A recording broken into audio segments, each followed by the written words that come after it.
This morning, I really got a problem, and I need your help, quite frankly. But I don't think that, truthfully, I'm the only one with this problem, because usually this problem that I'm about to talk about affects each one of us in our own lives. And somehow, for some reason, we in the church don't like to talk about these things because we feel they're too intimate or too personal. You see, the problem that I want to talk to you about is money. And I've always been reticent to preach about money because it seems like it's relatively self-serving for me, given that all of my financial compensation, all of my salary is completely dependent upon your generosity. But I'm comforted in today's gospel text by Jesus' words. Honestly, who set me to be your judge or arbitrator over your finances? But then I thought maybe I would do well to actually follow Jesus' guidance. Maybe I can be better seen as asking each one of you in this holy place to fully consider your personal wealth, your personal possessions from a divine perspective. And maybe even as a community, we can begin those talks in godly kind of ways. I want to talk to you about a story from 1999.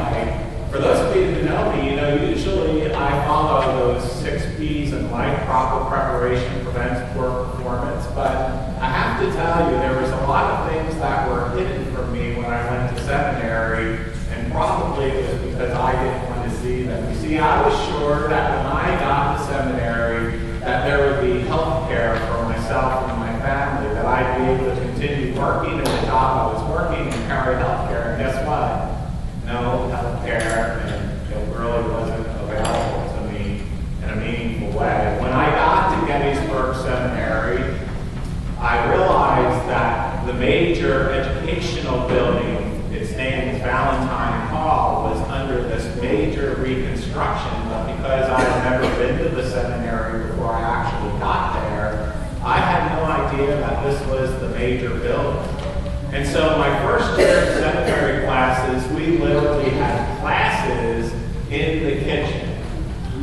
And we had classes in this small anti-room off of the chapel.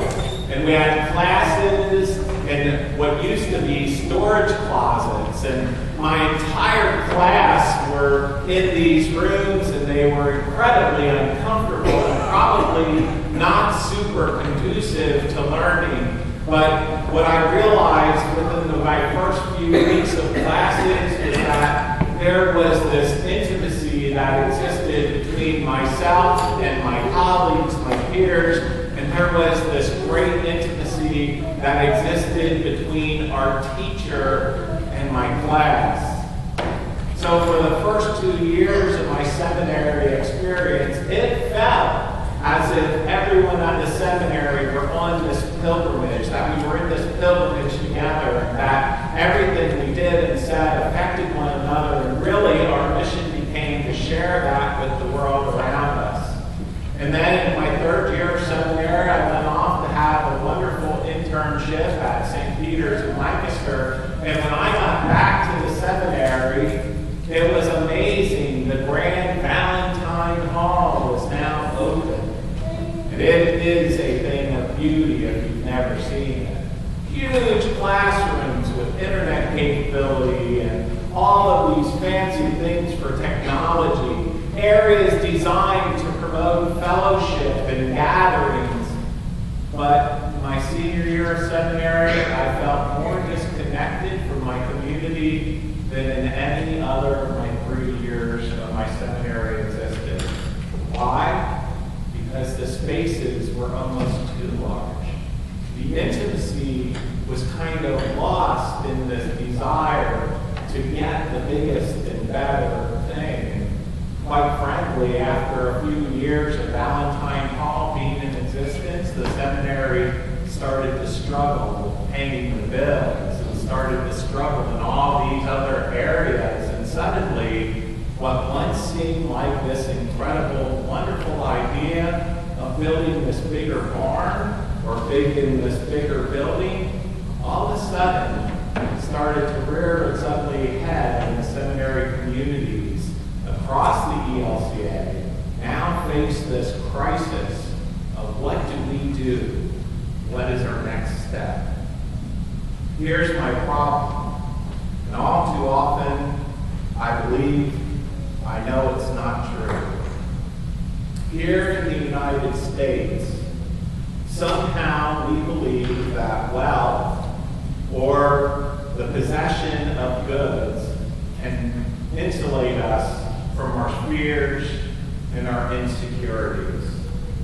Do you know that in the United States we are the single wealthiest nation in the entire world, but yet in recent studies about happiness and fulfillment, we are in the bottom 10 countries of the world for our population feeling fulfilled and happy. Furthermore, I know in my own life with money that things don't really make me happy, but yet I adore my 65-inch color television when the Eagles are playing. And I sure enjoy investing in golf clubs and being able to go out and play golf. And so I started to think about all these things, and then that song from the Beatles came to my mind. You know, the one that went, I'll get you a diamond ring, my friend, if it makes you feel all right. I'll bet you anything, my friend, if it makes you feel all right. 'Cause I don't care too much for money, 'cause money can't buy you love. Hey, I could make some money off of that, right? Just like the, or maybe not.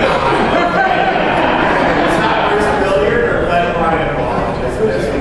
Yeah, I'll remember. I know that to be true in my heart. I know that to be factually true, that money can't buy me anything that's really of importance or significance, but yet I struggle with my worldliness. Money can't buy you love. Money can't buy you happiness. Money can't define your purpose in life. Money can't afford you security. And money can't bring meaning to who you are as a child of God.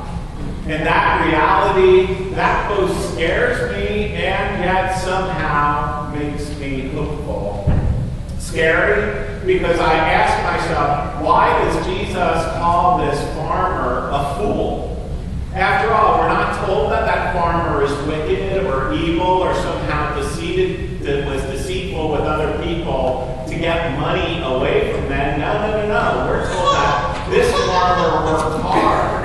This farmer did everything right. This farmer had his crops yield in such abundance that it was absolutely amazing.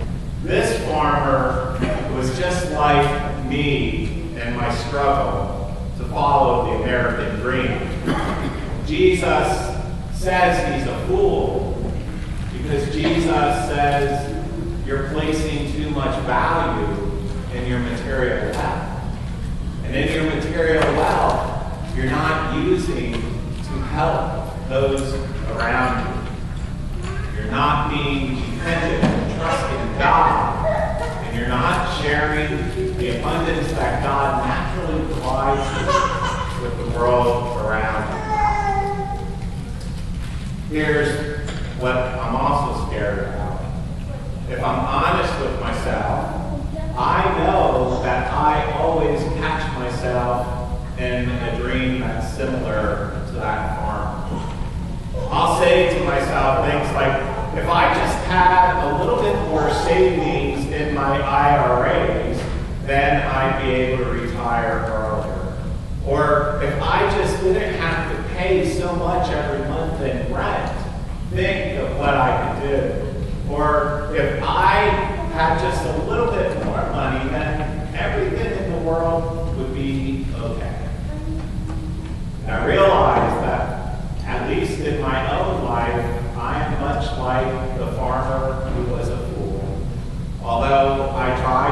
a more generous life, and I try to do the right things, but trust me when I tell you, it's a daily struggle. But here's where I'm hopeful. You see, I don't really think I'm alone in that struggle and in those thoughts. I think most of us gathered within this holy space struggle with the exact same thoughts, struggle with the exact same dreams, struggle with the exact same kind of hopes. And I absolutely know that as a community of faith, we struggle collectively with these issues. We say to ourselves somehow, if we just had more members, then we'd have more offerings, then everything would be okay. Or if we just had gathered more cash in the past, or received a $2 million gift from an estate, then we wouldn't have to worry about taking money out of our reserves, and we wouldn't have to worry about cash flow problems.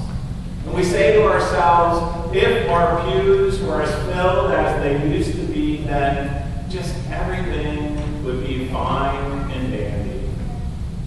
Maybe, my friends, our conversations should start turning away from focusing on these false teachings that the world offers us, focus on the things that we don't think that we have.